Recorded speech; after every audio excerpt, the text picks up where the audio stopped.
അതെ, ഇന്ന് നമ്മളൊരു ചൂര കറി വയ്ക്കാൻ പോകുവാണേ. കൂടെ പരിപ്പും പപ്പായയും ഉടച്ചു കറിയും, പിന്നെ നമ്മുടെ സുഭദ്രയുടെ കഥയും.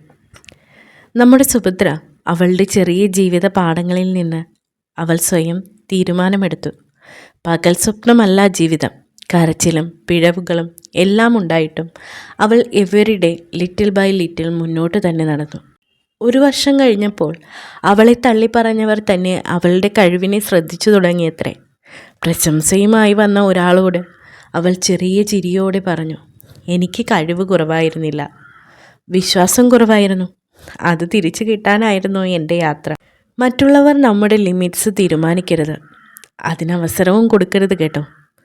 നമ്മൾ മനസ്സോടെ തുടങ്ങുന്ന കാര്യങ്ങൾ സമയമെടുക്കാം, പക്ഷേ ഒരു ദിവസം അതെല്ലാം നമ്മെ അഭിമാനത്തോടെ ഉയർത്തും. നീ സ്വയം വിശ്വസിച്ചാൽ ലോകം ഒരു ദിവസം നിന്നെയും വിശ്വസിക്കും.